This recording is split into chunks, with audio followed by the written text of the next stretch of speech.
Allez,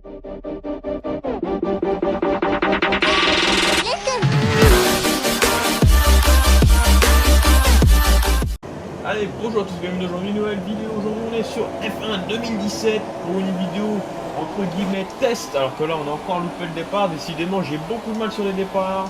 On est avec la McLaren Honda de Fernando Alonso sur le circuit Hermano Rodriguez. On a pris un excellent départ, on a pris un très bon départ. Alors F1 2017, développé par Codemaster, édité par Codemaster, c'est un jeu de course sorti le 25... attendez. 25 août, oui, je crois que c'est 25 août, oui, on est en août, ça doit être ça. J'ai joué à F1 2015, j'ai joué en fait à tous les F1 de Codemaster. Et le 2016, j'avais voulu laisser sur PC, il marchait pas. Parce qu'en fait, j'ai un gros bug, c'est que tous les jeux Codemaster ne marchent pas. Et celui-là, je l'ai acheté un peu, voilà, je fais bon, allez, je vais tester voir. Et finalement, il marche. Donc, du coup, bah, écoutez, je vous en fais une vidéo. Je l'ai payé 30 € sur Instant Gaming. Je sais qu'il y a peut-être moins cher. Bon, 30 €, je trouve que c'est honnête. Et écoutez, qu'est-ce qu'il propose ce F1 2017? Il propose forcément toutes les courses, toutes les voitures du championnat 2017, mais aussi pas mal de petites voitures classiques. Donc là, on est sur une course en Formule 1 moderne, forcément, avec la McLaren. Pour l'instant, on est 20e. On peut essayer de...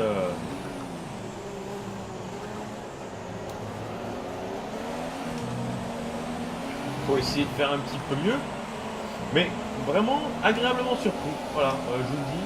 Alors la physique des bagnoles, le force feedback est très bon, voilà, on a de bonnes sensations au niveau des vibrations des vibreurs, des bosses sur le circuit, tout ça, des blocages de roues, très bon force feedback. Bon, c'est pas au niveau d'un Assetto Corsa ou d'un e-Racing, mais c'est plutôt sympathique. Alors que là, Ericsson qui tente un dépassement sur Van Dorn qui insiste. Allez, nous on va être malin, on va croiser Van Dorn. Allez, à la sortie, non, il est mieux sorti que moi. Non, beaucoup mieux sorti que lui.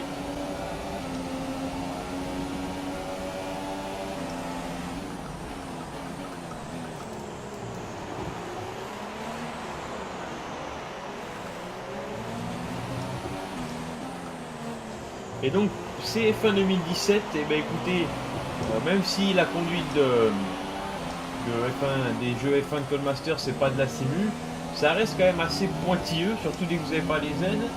Et écoutez, c'est plutôt pas mal, on a des voitures qui tiennent le pavé, c'est hallucinant. Vous allez être même surpris, je pense, au démarrage, vous allez vous dire, oh là, mais attends, mais ça glisse pas du tout ces bagnoles, bah ouais, parce que c'est des voitures qui ont un aéro de fou furieux, et du coup les voitures glissent très peu. La McLaren est collée au sol, malheureusement elle manque de vitesse. La Sauber glisse un peu, mais ça reste contrôlable, voire même très facilement contrôlable, donc c'est assez hallucinant de ce point de vue là, et c'est plutôt bien fait.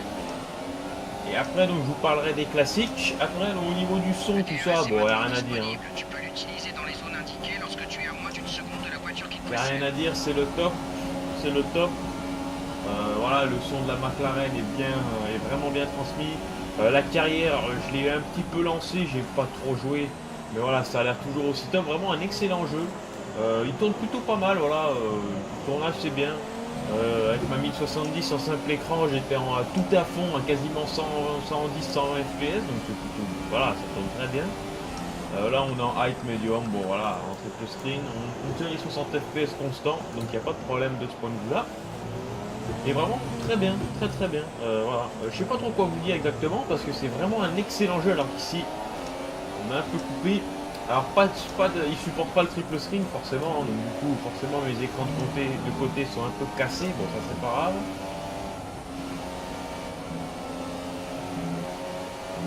C'est vraiment très plaisant, très plaisant, je vous conseille, même si comme moi vous jouez peut-être à e-Racing ou Assetto, c'est vrai que c'est pas au niveau d'un e-Racing, ça c'est sûr. C'est même pas au niveau d'un Assetto au niveau de la conduite, néanmoins voilà, c'est un jeu officiel et ça propose quelque chose de très honnête.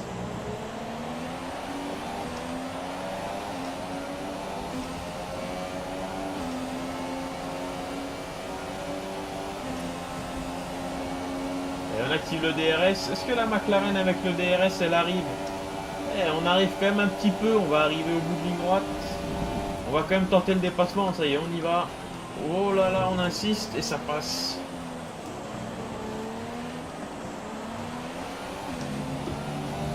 Après j'ai vu qu'il y avait pas mal de possibilités de réglage sur le workshop d'ailleurs, le workshop de Steam. Donc il faudrait que j'aille faire un tour pour voir un petit peu ce que ça donne tout ça.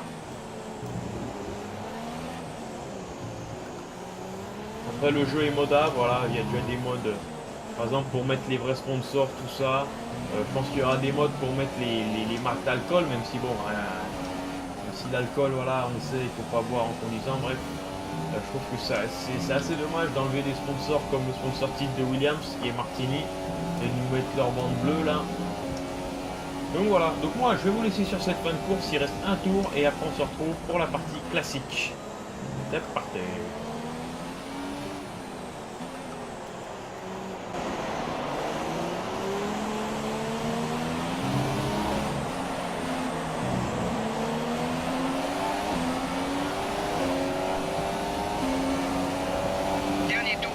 C'est ton dernier tour.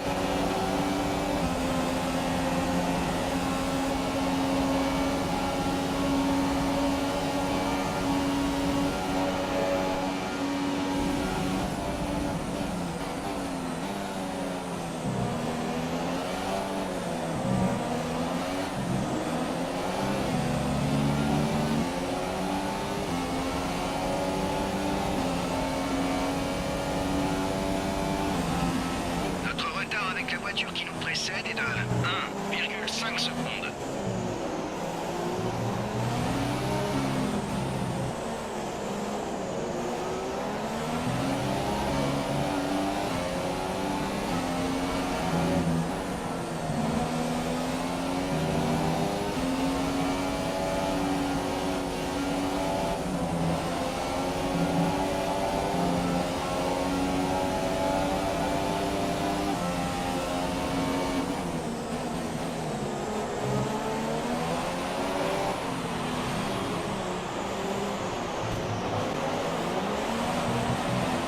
Ah, avec même les feux d'artifice dans le stadium.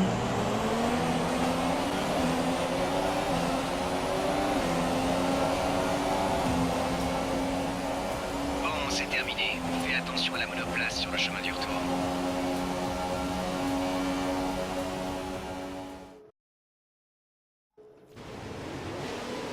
Allez, on se retrouve tout de suite avec la Formule 1, la F1 classique.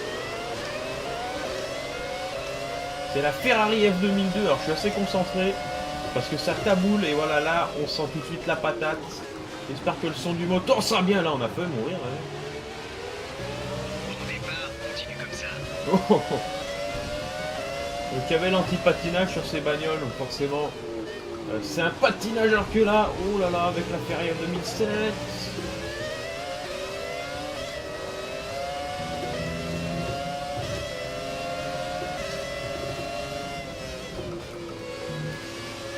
Donc là, il y a beaucoup plus de bagarres dans le volant, ça c'est sûr. Il y a beaucoup plus de bagarres. Wow. Donc c'est une vidéo, c'est pas vraiment un test. C'est pas vraiment un test. C'est plus un ressenti comme ça. Pour vous dire que vraiment, je m'attendais vraiment à un jeu, ouais, voilà, une physique d'arcade quoi. Et en fait, au volant, c'est assez agréable. Même s'il y a un contrôle, il y a une espèce de, je sais pas. En fait, il y a une espèce, je pense que ça doit se régler dans les réglages du volant. Alors qu'ici. Mais en fait, le volant est assez, je sais pas comment dire, mais il n'est pas assez direct. On a l'impression qu'il y a vraiment un effet de mou. Voilà, comme si le volant était bridé et était assez mou. Alors je pense que voilà, je pense que ça se règle. Mais vraiment plutôt pas mal. Une conduite, une physique bien différente entre chaque voiture classique. Vu que là, c'est vraiment la partie classique. Et vraiment on peut prendre du plaisir. Regardez, on va atomiser la F2007, on va se rabattre juste devant lui, freinage. Là on est derrière la Formule 1 F, comment elle s'appelle ici, la MP422. Bon, on l'a atomisé aussi. Donc là on est en difficulté quand même assez lourde, hein. C'est vraiment qu'il y a une différence forcément entre les réglementations. Là je crois que la F2002 c'était un V10, devant c'est un V8, donc forcément le V10 envoie du lardon.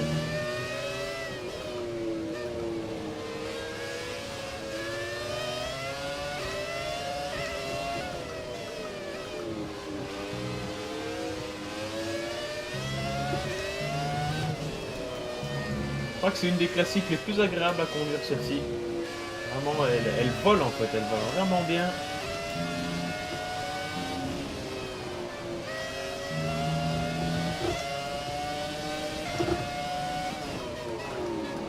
Oula, bah là, je suis un peu enflammé.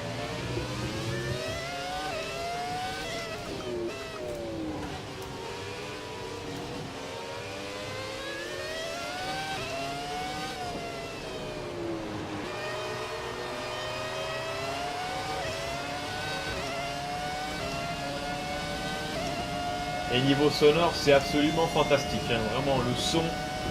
Je vais vous laisser profiter des 2 derniers tours pour vraiment que vous en mettiez plein la vue. Le son est monstrueux de cette Ferrari F2002. Elle crache sévère. Moi, je vous laisse sur cette vidéo. Je vous dis à la prochaine. Et allez, ciao!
Notre retard sur le leader est de 9,9 secondes.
Dernier tour en course, c'est ton dernier tour.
Change tes gommes et remporte la course.